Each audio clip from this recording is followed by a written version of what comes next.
A medida que avanzamos en esta serie, pues mi deseo, y ojalá sea la oración de ustedes también, es que nos vayamos saciando más del Señor, ¿sí? Que cada vez dependamos menos de otras cosas, nos enredemos menos en otras cosas.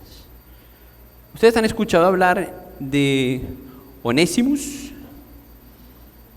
Voy a contarles quién era este hombre. Este era un hombre, fue un hombre muy conocido por ser un esclavo que escapó de su amo. Onésimo se encontró en esa fuga, se encontró con otro hombre, y al encontrarse con ese hombre, este hombre le compartió un mensaje que hizo que Onésimos regresara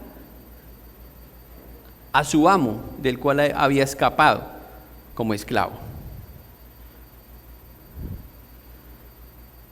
Y la intención de ese hombre era que nuevamente él llegara a su amo para continuarle sirviendo, pero esta vez con una motivación diferente.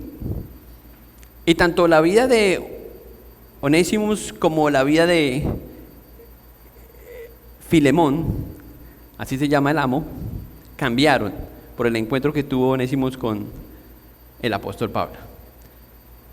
Esto es una pequeña carta que está ahí en sus Biblias en el Nuevo Testamento, y es la carta de Pablo a Filemón.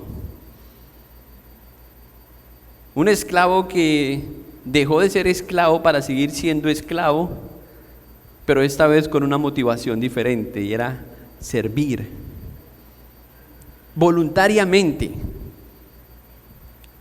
Eso es lo que debería pasar si nosotros entendemos bien el mensaje de esta carta. Así que yo les dejé una tarea la semana pasada, espero que la hayan hecho, era leer Mateo 18. Ahora les dejo esta tarea: lean la pequeña carta de Pablo a Filemón. Onésimos, ahí está la historia. Lo que Pablo le dice a Filemón sobre Onésimo es exactamente lo que les dice a los Gálatas aquí en ese capítulo. Ya no vivan como esclavos, porque Cristo nos hizo libres. Y este es un mensaje, una bandera de Pablo. Romanos, Efesios, o sea, Pablo no puede caminar unos metros sin hablar de esto. ¿Por qué? Porque esa fue su propia experiencia. Lo cierto es que habían algunos hermanitos difíciles de entender, o sea, que estaban acostumbrados a cargar la maleta grande. Y los Gálatas eran uno de ellos.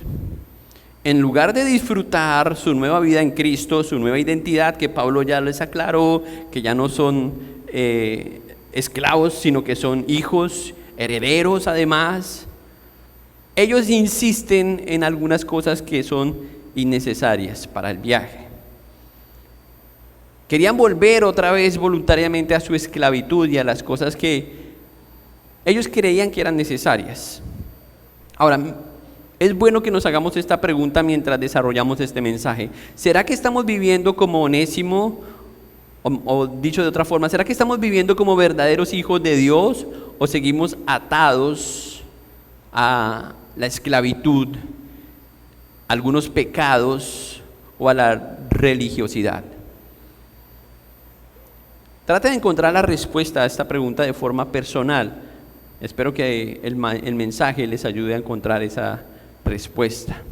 Bueno, en Gálatas capítulo 4, nosotros llegamos la semana pasada hasta el versículo 7, hoy vamos a continuar del versículo 8 en adelante. Pablo muestra una lucha entre la ley y la gracia, no es algo nuevo, ya hemos venido hablando de eso, y nos deja ver que esa es una tensión constante. Incluso diríamos que es algo que a lo largo del desarrollo de la iglesia, en la historia de la iglesia, ha dividido las iglesias, ha dividido a creyentes de una etnia, de otra, por no entender esto que Pablo está hablando aquí. Especialmente los que han transitado por otros movimientos religiosos, cuando llegan a este mismo punto de conocer a Cristo, quieren todavía conservar algunas cosas de lo que traían en su viaje. Y a veces no nos damos cuenta de eso, ¿sí? y necesitamos esa máquina que está ahí en Migración Colombia, que va mirando el equipaje, un rayos X que nos ayude a ver lo que no es necesario en nuestro equipaje. No somos conscientes de eso. Es por eso que usted en los aeropuertos ve una cosa así grande, llena de cosas inservibles que lleva la gente en los aviones. Porque ya deberían saber que esas cosas no se llevan, pero insistimos en que eso no se dan cuenta. Eso pasa. Y mentira, que casi siempre se queda. Además de que muestra ese desacuerdo entre los cristianos y ese deseo de mantenerse todavía en las cosas de la ley, también el apóstol Pablo hace una advertencia, o varias. De hecho, él ha hecho varias advertencias en esta carta de lo que significa ser libres pero seguir atados a las obras de la ley. Él hace nuevas advertencias aquí en este capítulo, en el capítulo 4, del versículo 8 al versículo 31. Entonces vamos a considerar algunas de esas advertencias, pero vamos a ver 3 puntos claves para seguir y para servir libremente a Cristo. ¿Ok? 3 puntos claves que nos ayudan a entender por qué hemos sido libres y para qué fuimos libres. Porque ya entendimos eso de que éramos esclavos y que el Señor nos hizo nuevas criaturas, pero ¿para qué? Entonces vamos a ver esos 3 puntos aquí en estos versículos. Es un texto largo, pero voy a tratar de resumirlo y de ayudarles a entender a ustedes lo que pude yo entender del pasaje. Pero vamos a pedirle al Señor que nos ayude aún más, porque Él no me necesita a mí para que su palabra sea entendible. Pero vamos a rogar que su presencia nos acompañe y nos ilumine. Padre, quiero pedirte, Señor, antes de leer algunos versículos, que tú uses tu palabra esta mañana. Porque llegamos aquí con una idea, Señor, de quiénes somos, de quién eres tú, y nos preparamos para llegar a ese lugar, pero incluso no sabemos si la motivación, lo que nos trajo esta mañana a este lugar, es una motivación correcta. Y yo creo, Señor, que todos estamos aquí por una buena razón. Pero también creo que podríamos perder el tiempo si no entendemos, Señor, tu palabra. Si tu palabra, Señor, no se hace viva, si no nos hablas, Señor. Y yo no tengo nada que decir diferente de lo que está escrito aquí, Señor, que pueda transformar la vida de una persona. Y por eso te ruego, Señor, que tú la uses con el propósito por el cual fue inspirada, escrita, Señor. Redarguye, transforma, Señor. Que tu palabra sea útil. Gracias, Señor, porque ese fue el propósito por la que nos la diste. Así que oramos y confiamos en que esta mañana podamos salir más ligeros de este lugar, con el equipaje suficiente para seguir avanzando y entender la razón por la que nos has hecho libres. Gracias, Padre, por esta mañana. Bendice, Señor, tu palabra. Te lo pedimos en el nombre de Jesús. Amén. Bien, hermano, vamos a leer el versículo 8 al versículo 10 y vamos a mirar el primer punto. Dice el apóstol: ciertamente en otro tiempo, no conociendo a Dios, servías a los que por naturaleza no son dioses, mas ahora conociendo a Dios, o más bien siendo conocidos por Dios, ¿cómo es que os volvéis de nuevo a los débiles y pobres rudimentos a los cuales os queréis volver a esclavizar? ¿Guardáis los días, los meses, los tiempos y los años? Me temo de vosotros que haya trabajado en vano con vosotros. Miren lo que dice el apóstol Pablo. Recuerden dónde quedamos. No leímos eso como contexto, pero déjeme leer el versículo con el que terminamos la semana pasada. O 2 versículos, ¿sí? Versículo 6 y versículo 7. Y por cuanto sois hijos, Dios envió a vuestros corazones el espíritu de su Hijo, el cual clama: Abba, Padre. Así que ya no eres esclavo, sino hijo, y si hijo, también heredero de Dios por medio de Cristo. O sea, Pablo viene con la misma idea. Él no ha cambiado de idea aquí en el texto, pero él quiere seguir enfatizando en lo que esto significa para el creyente, especialmente para esos creyentes que están ahí en Galacia. Y él los lleva a pensar en su condición, en cómo eran ellos antes de ser cristianos, antes de que él les predicara el evangelio. Entonces lo primero que él menciona tiene que ver con su pasado, en la condición en la que ellos vivían antes de aceptar ser seguidores de Cristo. Pablo les recuerda que ser idólatras es una condición o es una de las condiciones en las que ellos se encontraban, ¿sí? Pero Pablo les dice que esa idolatría a la que ellos se sometieron en su pasado los persigue.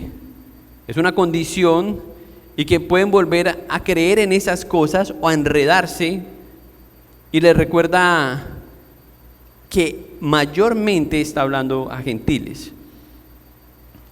Miren el versículo 8 nuevamente. Ciertamente en otro tiempo, no conociendo a Dios, servían a los que por naturaleza no son dioses. Ya sabemos, ellos eran idólatras, pero Pablo ni siquiera reconoce a sus dioses como dioses verdaderos, sino como dioses falsos. O sea, nada que ver, ¿sí? En el contexto de estos gentiles que se habían convertido, y algunos eran judíos, por supuesto, y por eso es que la mezcla entre judíos y gentiles, los judíos les están diciendo, venga, ustedes se convirtieron, pero ahora necesitan convertirse al judaísmo. Y ahí es donde Pablo está contrarrestando esa enseñanza constantemente. Pero recuerden que ellos ya traían su propio bagaje, su contexto, y es ese contexto pagano, religioso. Puede ser que algunos tenían como Dios a Zeus, a Hermes, a Apolos, a otro dios de la época, ¿sí? Esto implicaba prácticas religiosas, culturales, que influenciaban la vida de cada uno de esos creyentes. Porque bueno, si yo era judío y me convertía a Cristo, pues yo tenía un problema, que era la ley, ¿cierto? Tratar de ganarme el favor de Dios a través de la ley. Pero estos tenían otro problema además de ese, del que los judíos estaban tratando de convencerlos. ¿Cuál era? Pues que ellos habían servido a otros dioses también, ¿sí? Y por eso es que Pablo recuerda esto en varias de sus cartas. Por ejemplo, en Hechos capítulo 14, el versículo 8 en adelante, hasta el versículo 16, 18, cuando Pablo y Bernabé sanaron a un hombre en Listra, que a propósito era una ciudad de Galacia, la gente pensó que Pablo y Bernabé eran dioses. ¿Recuerdan eso? Que eran Hermes y Zeus. Intentaron adorarlos, ¿sí?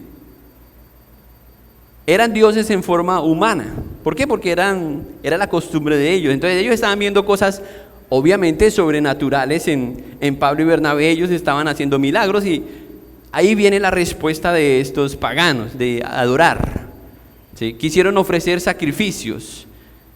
Este era el contexto de esos que habían recibido la fe, a quienes Pablo les llama los Gálatas. Ellos tenían fiestas paganas, no sé las fechas, ni depende del dios de ellos, pero tenían sus fiestas en honor a sus dioses, sus propios carnavales. Eso es solo parecido con la realidad, pero tenían sus fiestas en honor a ellos. De hecho, el judío también tenía sus fiestas.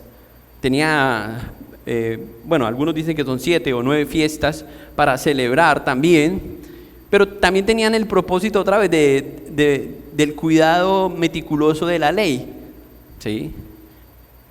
Para que pudieran celebrar como lo hacían los judíos. Guardar el sábado, por ejemplo, era una de esas fiestas.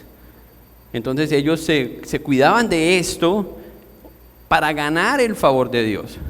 Y todavía creo que eso sigue siendo como una interrogante, ¿no se han dado cuenta? Las personas siguen preguntando, ¿y tenemos que guardar el sábado?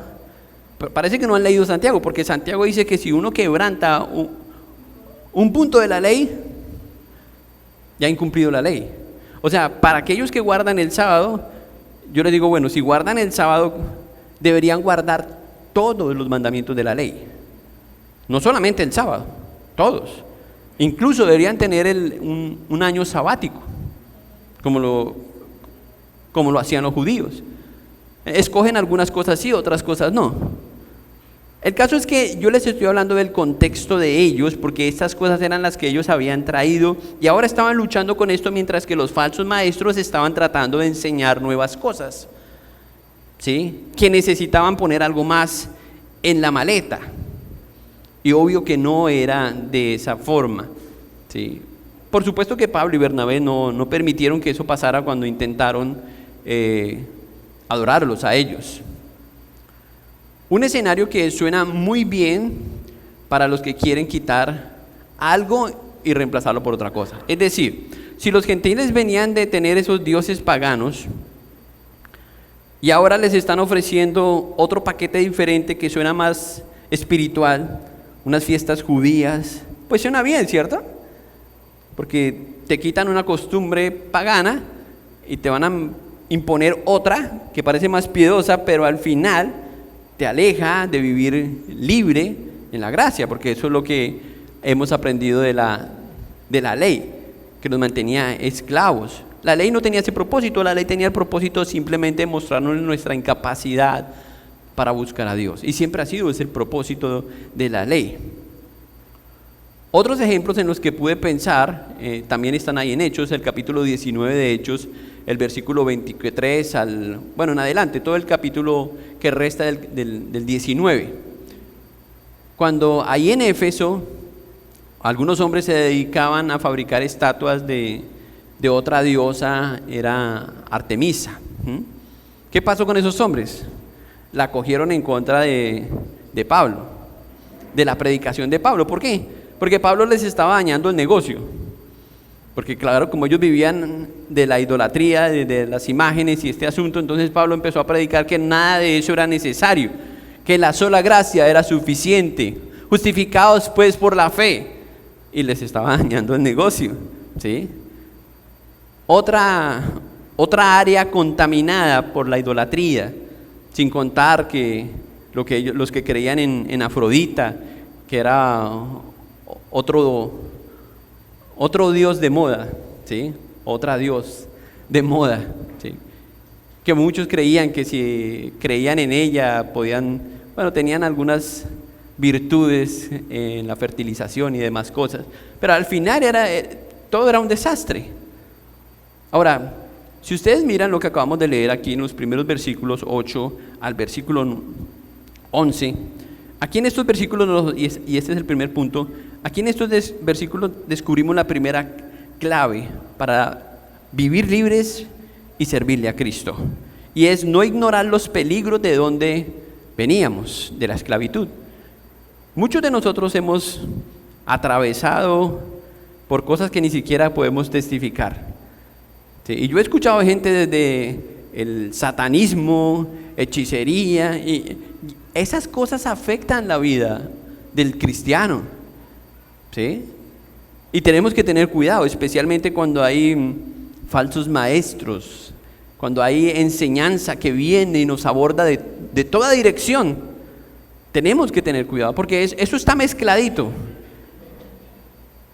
Pero no, el bagaje con el que nosotros hemos venido no es tan diferente al de estos Gálatas que venían también luchando con algunas cosas, y aunque ya se habían convencido, estaban siendo atacados por maestros, y Pablo los está animando a que se mantengan fieles en la condición en la que fueron llamados, ¿sí? Sean libres. Entonces Pablo dice que en ese momento, cuando ellos estaban así, pues claro, era entendible que ellos estaban sometidos a esas deidades. Y por eso Pablo dice que ellos, en el versículo 10 dice que ellos guardaban los días, los meses, los tiempos, ahí están las fiestas, el sabbat, todas esas cosas que les llamaban la atención. Y Pablo tiene un temor y lo deja ver en el versículo 11: me temo de vosotros que hayáis trabajado en vano. Pablo dice, no puede ser que la predicación, lo que yo les prediqué, se ha tirado a la basura simplemente por esos deseos de experimentar lo que ustedes eran antes.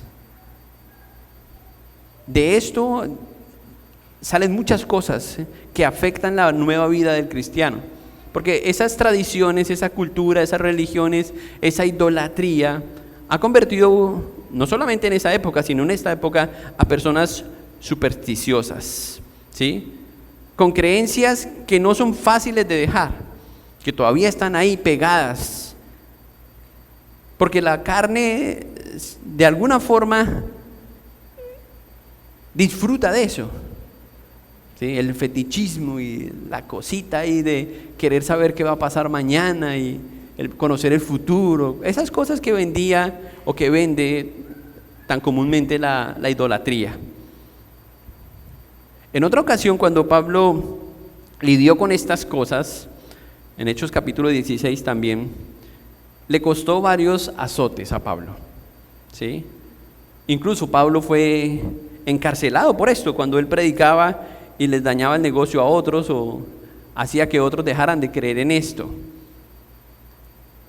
Hay otra historia ahí en el capítulo 16 de Hechos, en el versículo 16 también, de una joven endemoniada que empezaba a gritar a los apóstoles y al final ellos se aburrieron de ella, entonces la liberaron y le dañó el negocio a los que estaban detrás.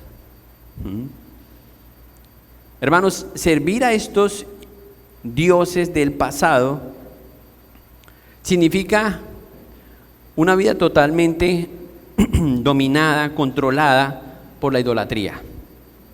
Como ya les dije, personas no solamente supersticiosas, inmorales, que dependían de sus rituales, de la religión en sí misma.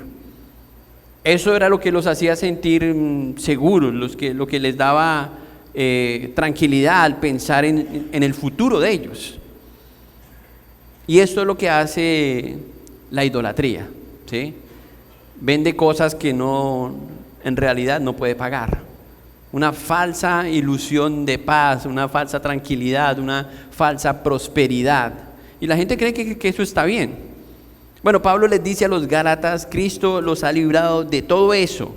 Se los dice a ellos, nos lo dice a nosotros hoy.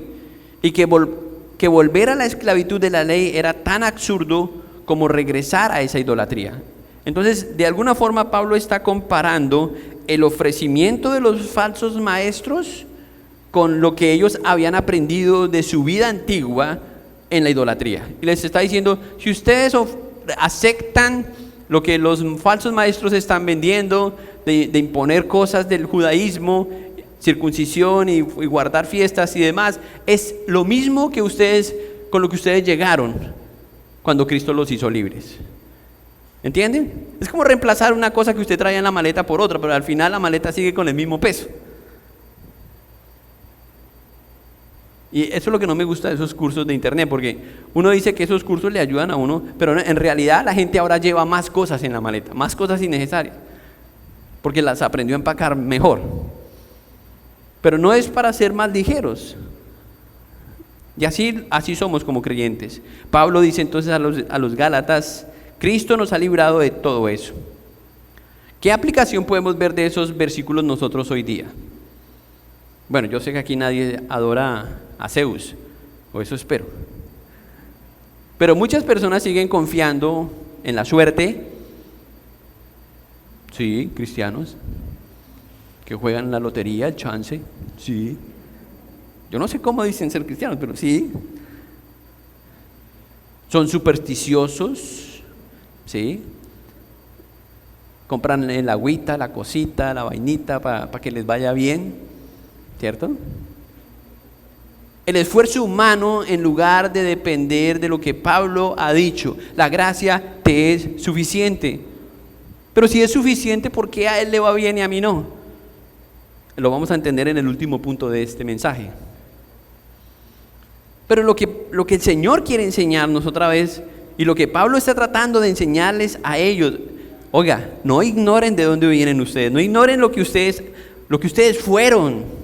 Eso es un peligro, es una advertencia, porque esas cosas los van a mantener estancados, atrapados como cristianos. No los van a dejar que ustedes disfruten su libertad de llamar a Dios Abba Padre, papito mío.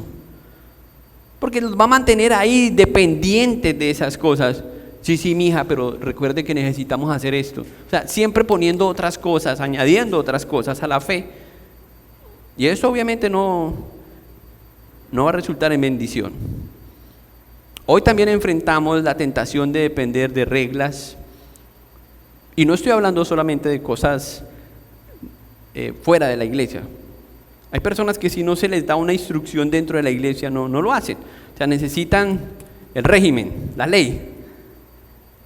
Viven de esa forma. Y por eso es que ustedes se preguntarán, pero oiga, ¿esa iglesia por qué es tan grande? Porque allá les dicen lo que hay que hacer. Entonces, A, B, C, y les exigen. Y si no hace esto, usted no va a entrar al reino de Dios. Bueno, entonces hay que hacerlo. Sí, así lo hacen. Y eso es una mala interpretación muchas veces de la gracia, porque el otro problema es que nosotros al entender la gracia, relax completo. ¿Sí? No. Si entendemos la libertad que tenemos y la gracia que tenemos en Cristo, va a haber una respuesta natural por eso. No es como dicen las personas, entonces, si yo no le digo a la gente lo que hay que hacer, entonces, ¿quién va a discipular? ¿Quién va a enseñar? ¿Quién va a orar? Pero, ¿qué sirve que hagan todo eso si no lo hacen con la motivación correcta? ¿No son obras muertas? Porque son simplemente legalismos para que la gente sea vista, sea calificada, sea aceptada, para que ocupen un puesto de liderazgo en la iglesia o alcancen una meta. Eso no es. Dios no se agrada en estas cosas, hermanos. El Señor ha dicho en su palabra que Dios, antes que los sacrificios, Él se agrada ¿en qué? Obediencia. Y por eso es que Pablo predica de esta forma. Por eso es que Pablo les invita a ellos a que piensen así. Ahora que Dios, dice ahí en el versículo 9 lo leímos, ahora que Dios los conoce. ¿Ustedes sabían que Dios los conoce? Dios nos conoce bien. ¿Sí? No solamente que nosotros lo conocemos a Él, sino que ahora el Señor nos conoce bien, porque ahora tenemos una nueva identidad en Cristo. Y Pablo eso les está diciendo, ya el Señor los conoce. Y esto es lo que mantiene a Pablo frustrado. ¿Cómo es posible que se niegan a creer en esto y regresan a sus obras, a su trabajo, y su enfoque está en ustedes? ¿Es posible entonces que haya perdido yo el tiempo? Hágase la pregunta, ¿en qué está confiando usted más? ¿Confía en sus rituales, en su devocional, en su régimen como cristiano, o confía en Cristo para su salvación? Y digo esto otra vez porque es que esto es lo que mueve a la gente muchas veces incluso ir a la iglesia, porque si no voy a la iglesia perdemos la salvación, ¿sí? O no agradamos a Dios. No, y yo no estoy diciendo que ir a la iglesia es malo, no, al contrario, es una respuesta a la gracia. Pero lo que te motiva a venir a la iglesia no debe ser eso. Debe ser simplemente adorar a Dios por lo que Él hizo, siéndote parte de algo como es el pueblo de Dios. Eso es lo que te debe motivar. Lo que te motiva a servir en cualquier área para Cristo debe ser tu salvación, que no depende de ti, que Dios no está mirando tu esfuerzo humano, porque ninguno de nosotros podemos hacer algo con excelencia para Dios. O sea, Dios nos recibe lo que hacemos en la medida que podemos, pero es su gracia la que nos permite presentarle algo a Él. Y Pablo entendía eso. Entonces, lo primero que él hace aquí en estos versículos es recordarles el peligro de donde veníamos. Y yo sé que todos tenemos un bagaje diferente. Y si no tenemos en cuenta de dónde venimos y por dónde hemos cruzado, entonces el riesgo de eso es que nos deslicemos otra vez y terminemos viviendo como antes de conocer a Cristo. Y para Pablo eso es un fraude, es una decepción. Ahora imagínense para Cristo. Para Cristo creo que es más, ¿no? Entonces de eso es que Pablo dice que nos cuidemos. Vamos al versículo 12 y vamos con la segunda la segunda lección. Versículo 12. El segundo punto para servir libremente a Cristo. Ahí en el versículo 9, vamos a leer hasta el versículo 20. Os ruego, hermanos, que os hagáis como yo, porque yo también me hice como vosotros. Ningún agravio me habéis hecho, pues vosotros sabéis que a causa de una enfermedad del cuerpo os anuncié el evangelio al principio, y no me despreciaste ni desechaste por la prueba que tenía en mi cuerpo. Antes bien me recibiste como a un ángel de Dios, como a Cristo Jesús. ¿Dónde pues está esa satisfacción que experimentabais? Porque os doy testimonio de que si hubiese podido, os hubiera sacado vuestros propios ojos para dármelos. Me he hecho pues vuestro enemigo por decirlos la verdad. Tienen celo por vosotros, pero no para bien, sino que quieren apartaros de nosotros para que vosotros tengáis celo por ellos. Hablando de los falsos maestros.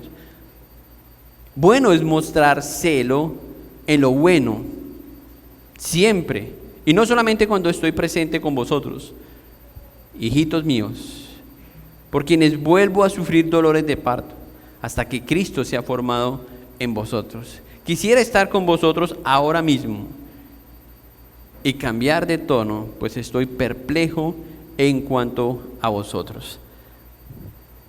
Qué hermoso, ¿cierto? El corazón de un pastor palpitando por sus ovejas. Dijo orejas. Menos mal que algunos estaban durmiendo. Un pastor mostrando su amor por su rebaño.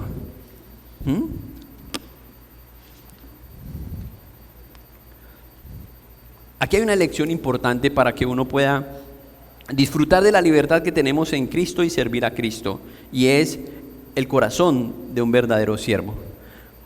¿Cómo se describe el corazón de un verdadero siervo? Pablo se pone como ejemplo, ¿sí? Os ruego, hermanos, que os hagáis como yo. ¿Han escuchado a alguien decir eso aquí en la iglesia? La gente sí lo dice. Mire que yo la otra vez fui. Ahí están diciéndolo, ¿sí? Se ponen como ejemplo.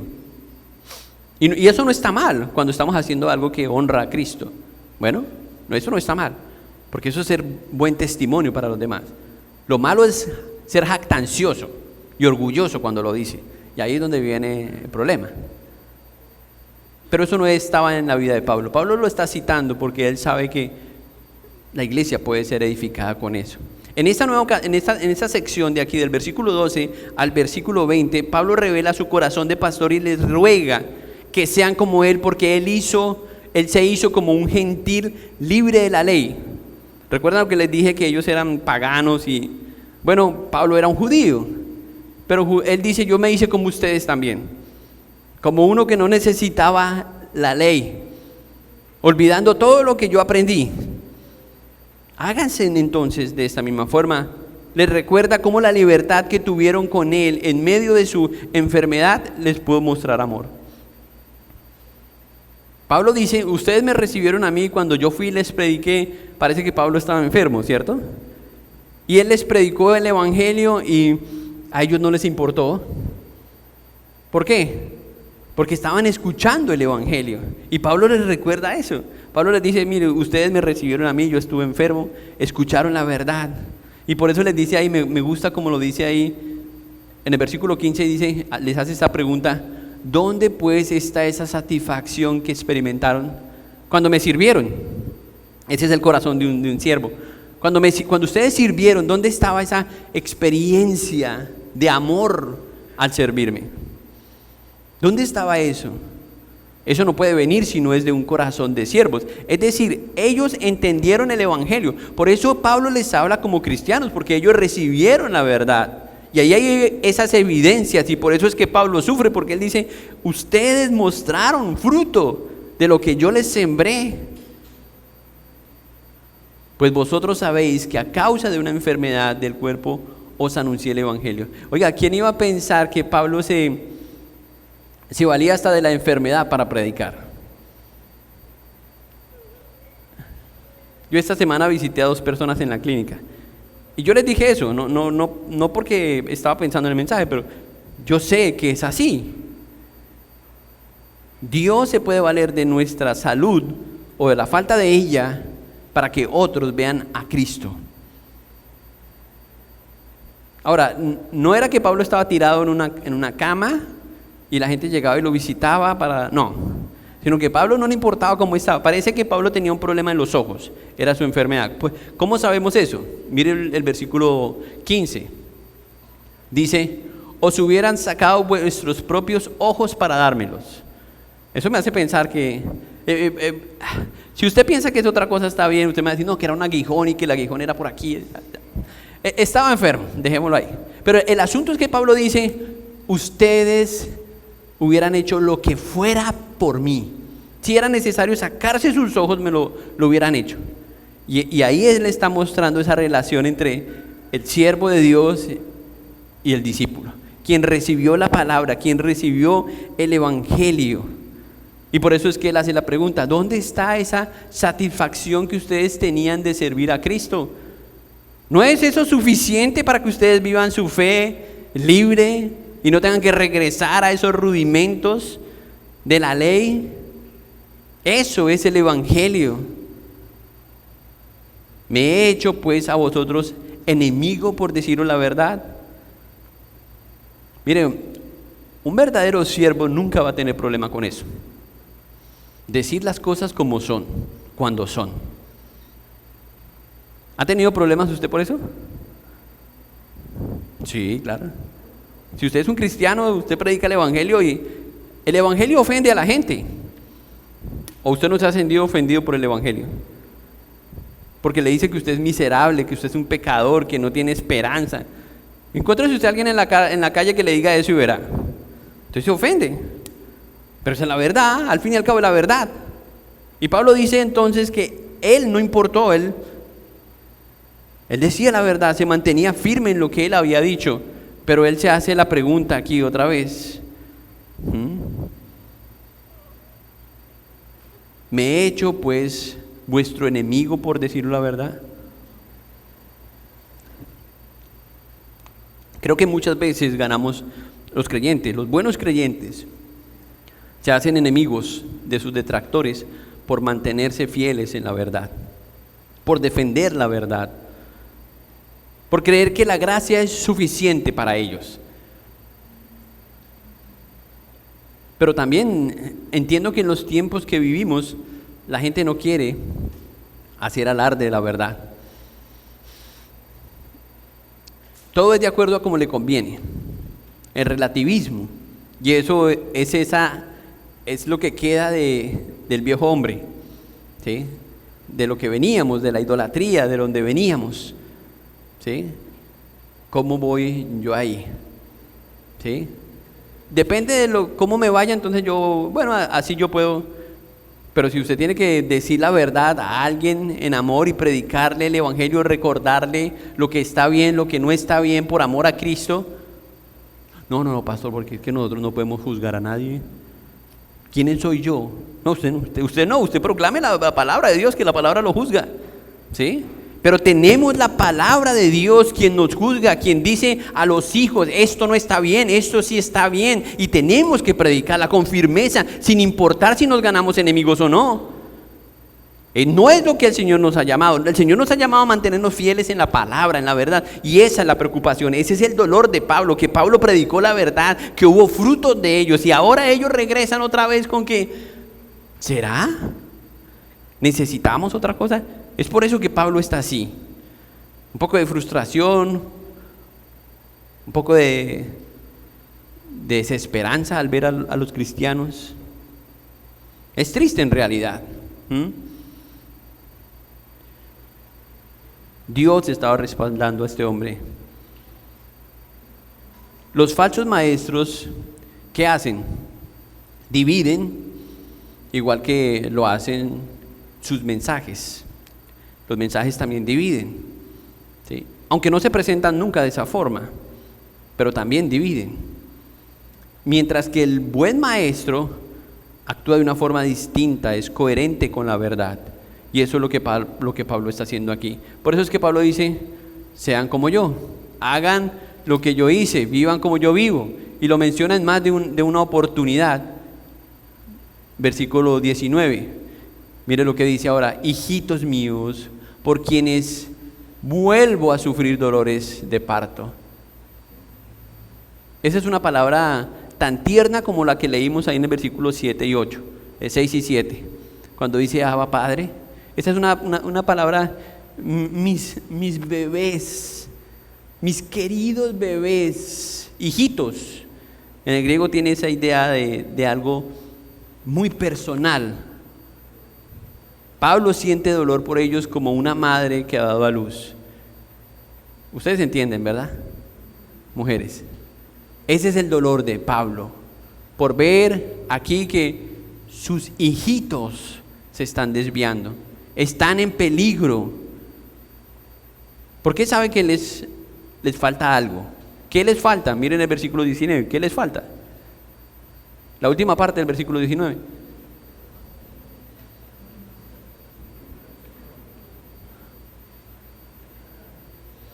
Que Cristo se ha formado en ellos. Pregunta: ¿está siendo usted formado por el Señor? Esto es sí, esto no. ¿Sí o no?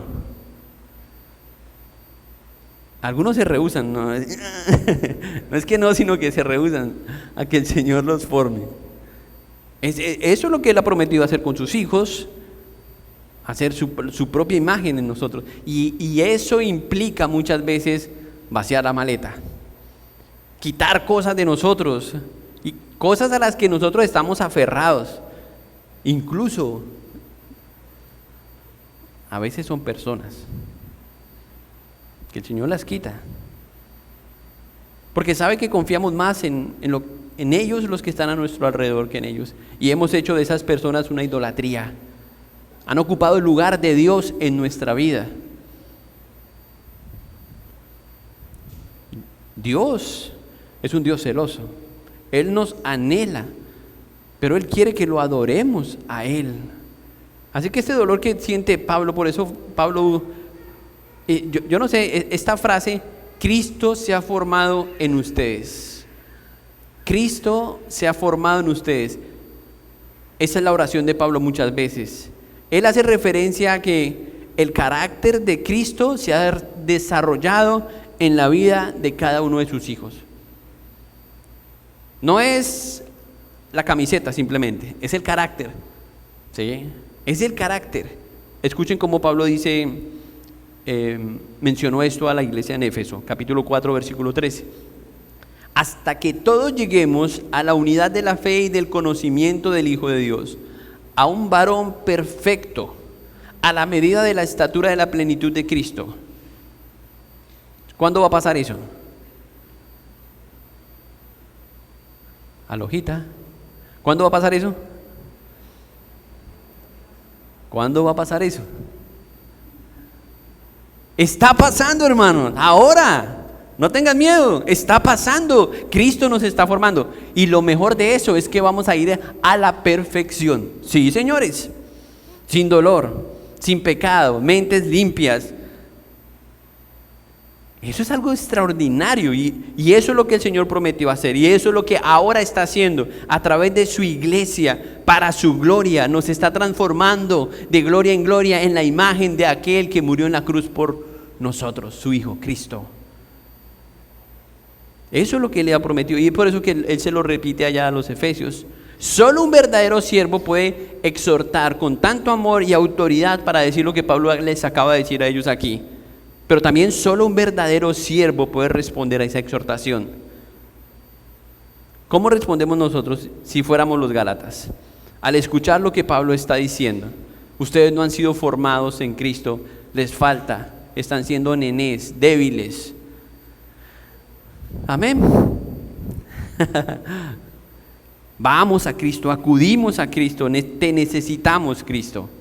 Eso es lo que Pablo quiere, acudan a la gracia que les fue otorgada, porque todo está en el Señor. Y nosotros buscamos por aquí, buscamos por allá y queremos resolver nuestro mundo exterior. Y Dios está buscando ordenar nuestro mundo interior. ¿Cómo les parece? ¿Y sabe lo que hace para eso?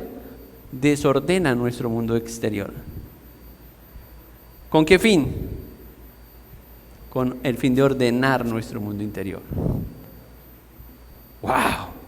Qué profundo, ¿cierto? Es que es sencillo, pero nosotros lo enredamos. Nosotros parece que fuera un misterio. No es un misterio, esa es la realidad. Por eso Él nos llama a sus hijos, herederos. O sea, nos está formando para algo mejor, mucho mejor que lo que nosotros anhelamos tanto en este mundo, en esta carne, en este cuerpecito, en esta ciudad. Es para algo superior a eso. Y por eso Pablo no quiere que ellos se desvíen, no pierdan la atención. Ya tenemos lo que necesitamos. Vamos con el tercer punto. El tercer punto, la tercera clave para servir libremente a Cristo, está aquí en el versículo 21 en adelante. Decidme los que quieren estar bajo la ley, ¿no habéis oído la ley? Porque está escrito que Abraham tuvo dos hijos, uno de la esclava, el otro de la libre. Pero el de la esclava nació según la carne, mas el de la libre por la promesa, lo cual es una alegoría. Pues estas mujeres son dos pactos. El uno proviene del monte Sinaí, el cual da hijos para esclavitud. Este es Agar, porque Agar es el monte Sinaí en Arabia y corresponde a Jerusalén actual. Pues está junto con sus hijos, está en esclavitud. Mas la Jerusalén de arriba, subrayen esa parte, la Jerusalén de arriba, la cual es madre de todos nosotros, es libre. Porque está escrito, regocíjate, oh estéril, tú que no das a luz, prorrumpe en júbilo y clama, tú que no tienes dolores de parto, porque más son los hijos de la desolada que la de la que tiene marido. Así que, hermanos, nosotros somos como Isaac, somos hijos de la promesa, pero como entonces el que había nacido según la carne perseguía al que había sido según el Espíritu, así también ahora. Más que dice la Escritura, echa fuera a la esclava y a su hijo, porque no heredará el hijo de la esclava con el hijo de la libre. De manera, hermanos, que ya no somos hijos de la esclava, sino hijos de la libre. ¿Está un poquito enredado lo que Pablo dice? ¿Todo está claro? Entonces oremos y nos vamos. Lo que pasa es que Pablo estaba usando otra figura ahí, y él dice, ¿cómo se llama la figura? Ya lo vieron, ¿cierto? Ayer los estudiantes lo vieron. Una alegoría. Una alegoría con el fin de que nosotros podamos entender la diferencia otra vez entre los que son llamados a ser libres y los que son esclavos. Entonces vuelve al Antiguo Testamento, al Antiguo Testamento para enseñarlo. Muy creativo Pablo, ¿cierto? Y nuevamente nos da un ejemplo. Dos hijos diferentes, dos personas diferentes. Por un lado tenemos a una mamá llamada Agar, de donde viene Ismael, ¿sí? Estas dos personas representan la esclavitud de la ley, Antiguo Testamento. Miren los versículos 22, 23, 24 y 25. Agar es la mamá de Ismael y representan la esclavitud de la ley, que es lo que viene el apóstol Pablo hablando. Por otro lado tenemos a Sara y a su hijo. ¿Cómo se llamaba? Isaac. Representan la libertad de la gracia y el nuevo pacto. Entonces tenemos dos mujeres con dos hijos que representan dos verdades. Aquí están. Ahora, lo cierto es que como Ismael persiguió a Isaac, los que confían en la ley persiguen a los que viven por la fe. ¿Ok? Déjenme explicarlo otra vez. Ismael era hijo de la esclava, ¿cierto? Y ustedes recuerdan qué pasó ahí en en Génesis cuando Dios menciona todo esto, Génesis capítulo 21. Dios le había hecho una promesa a Abraham, bueno, y a Sara, obvio, que iba a tener una descendencia muy grande, pero había un problema. El problema no es que Sara era de edad avanzada. No, eso no era un problema. Para Dios eso no es un problema. El problema en realidad era que ellos no creían. Entonces Dios tuvo que trabajar con ellos ok.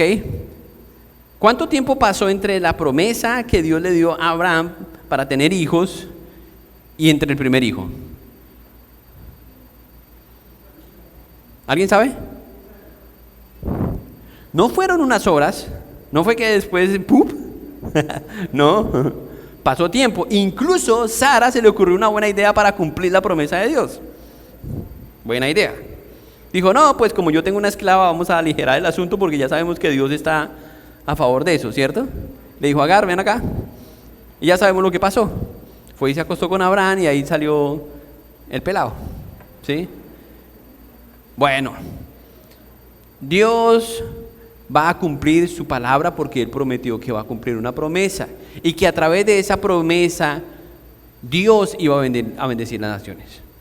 Sin embargo, en este punto en el que estamos, Dios permite que su soberanía en su soberanía que nazcan dos bebés diferentes, de dos mamás diferentes, para cumplir un plan. Esto no cambia el plan de Dios, ¿sí? Simplemente Dios, de forma providencial, ahora permite el pecado de Sara para que a través de ese pecado pues llegue ¿quién? Ismael.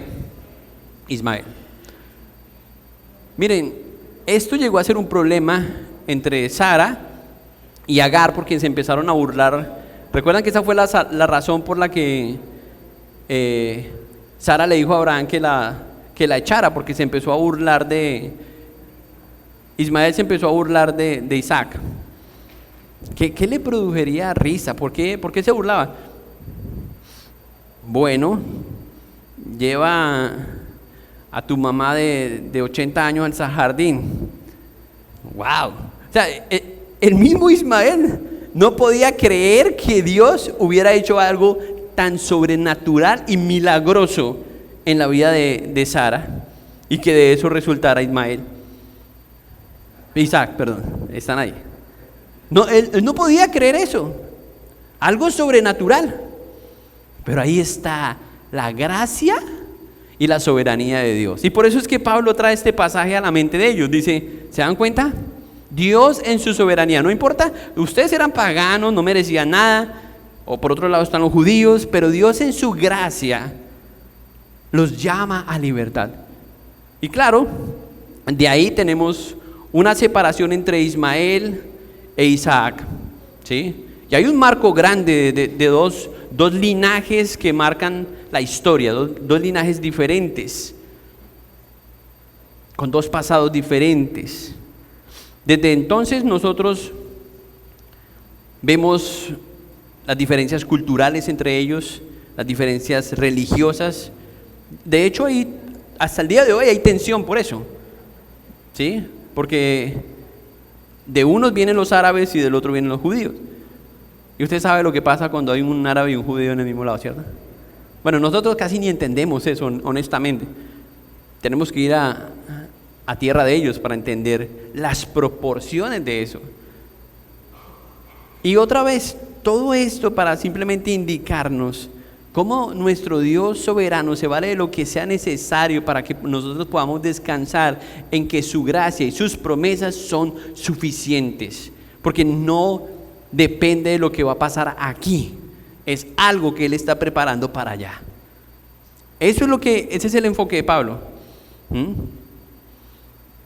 En medio de todo, Dios muestra la gracia y muestra gracia dejando que el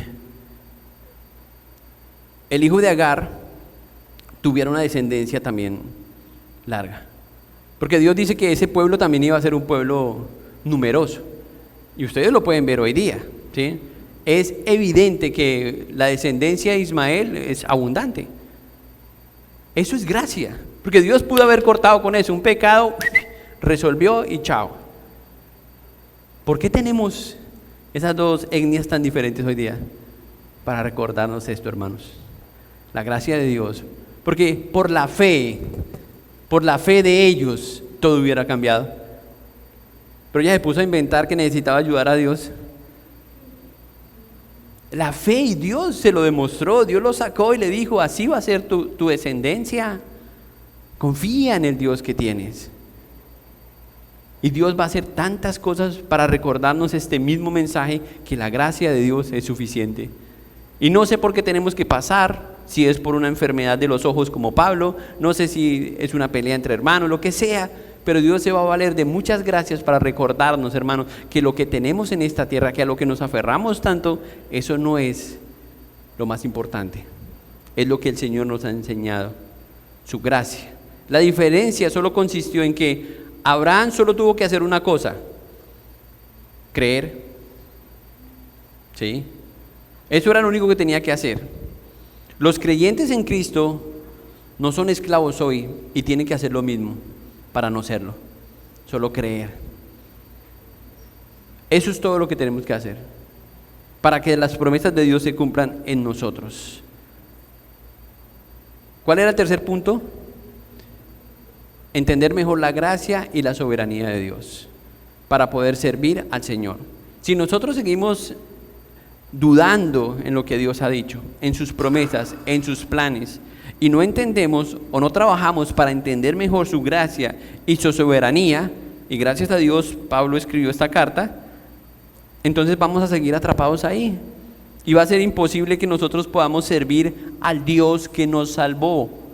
Vamos a seguir sirviendo a nuestros ídolos, o así, a nuestros ídolos. Y es que no es un llamado para que la gente abandone todas las cosas, no. Es un llamado para que vivamos la vida para Cristo. ¿Cómo sabemos si estamos viviendo bajo la gracia y no bajo la ley? Hoy, ¿cómo sabemos eso? Hoy, 2025, ¿cómo sabemos si estamos así?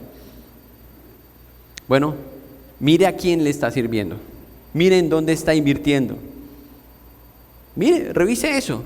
¿Para quién vive usted? ¿Qué lo motiva? ¿Cuáles son sus pensamientos en la mañana cuando usted se levanta? ¿Qué ocupa su entretenimiento? ¿Qué ocupa su mente, su corazón? Ese anhelo, ¿qué es lo que lo ilusiona a usted? Espero que sea el Señor. Y eso le va a dar fuerzas para hacer lo demás, y el Señor lo va a bendecir sobremanera. Pero si Él no es eso, si Él no está ocupando ese lugar, si estás enojado con Dios, estás alejado de Dios, de sus promesas, estás sirviendo para tus propios planes, para tus propios ídolos, ten cuidado. Esa es la advertencia que Pablo hace aquí. Ten cuidado. Tenemos todo el poder en Cristo para vencer el pecado. El pecado de la autocomplacencia principalmente. No estamos condenados a vivir como éramos sin Cristo. Iracundos, egoístas, orgullosos. No, ese era nuestro pasado, y por eso Pablo se lo recuerda a ellos. Así éramos antes de que Cristo nos conociera, antes de que Él nos diera una identidad nueva. Permítame terminar con un versículo de otra carta de Pablo, y deberíamos haber leído todo el capítulo, pero por lo menos leamos 2 versículos, o si me lo permiten, 3 versículos, que sean 4, del capítulo 6 de Romanos, ¿ok? Romanos capítulo 6, porque esto nos ayuda como a resumir todo lo que Pablo ha dicho. Es como si Pablo lo escribiera ahí detrás. Dice Pablo: ahora bien, versículo 15 del capítulo, pero voy a leerlo en otra traducción, entonces estén pendientes de la traducción en la que ustedes lo hacen. Versículo 15, ahora bien, ¿eso significa que podemos seguir pecando porque la gracia de Dios nos ha liberado de la ley? En sus Biblias dice, de ninguna manera. En esta dice, claro que no. ¿No se dan cuenta de que uno se convierte en esclavo de todo lo que decide obedecer? Sí, Señor. Uno puede ser esclavo del pecado, lo cual lleva a la muerte, o puede decidir obedecer a Dios, lo cual lleva a una vida recta. Versículo 17. Antes ustedes eran esclavos del pecado. Y cuando usted encuentra un pero en la Biblia, tiene que rayarlo. Pero, gracias a Dios, ahora obedecen de todo corazón la enseñanza que les hemos dado. Ahora son libres de la esclavitud del pecado y se han hecho esclavos de la vida recta. ¿Pueden decir amén? Qué bueno que podamos decir somos esclavos de Cristo. Ya no dijeron amén. Ser esclavos del Señor, siervos del Señor, si no quieren usar esa palabra, siervos del Señor, que vivimos para Él, lo adoramos a Él, nos importa a Él, Él está en nuestra agenda. Eso es algo maravilloso. Hermanos, y lo podemos hacer por su gracia, solo por su gracia, para su gloria, porque Cristo murió por nosotros. Es por eso que lo podemos hacer. No hay otra razón. No volvamos a la esclavitud de la ley, al viejo hombre, a las reglas vacías, a lo que nos mueve. No. Y si usted está luchando con eso, dile: Señor, dame la motivación correcta. Yo no quiero hacer esto de esta forma, porque usted sabe que está siendo hipócrita con la gente, no con Dios, porque Dios siempre ve el corazón, pero con la gente. Sirvamos a Cristo con amor, con humildad, vivamos como hijos de la promesa, disfrutando la libertad que tenemos en Cristo, solo por la fe en Cristo. Y mira lo que termina diciendo Pablo ahí en el versículo 31. Así que, hermanos, no somos hijos de la esclava, sino de la libre. Ahí termina su ilustración. Hijos libres para servirle y para vivir para su gloria. No hay nada más extraordinario. Otro versículo de Pablo ahí en Romanos 6:14 dice: porque el pecado no tiene dominio sobre nosotros, pues ya no estáis bajo la ley, sino bajo la gracia. La gracia nos induce a servir a Cristo, como Pablo dice ahí, libres para vivir para Cristo. Si usted no puede con eso, hablemos en un rato, porque Cristo quiere cambiar eso. Cierre sus ojos y oremos. Padre, gracias te damos esta mañana.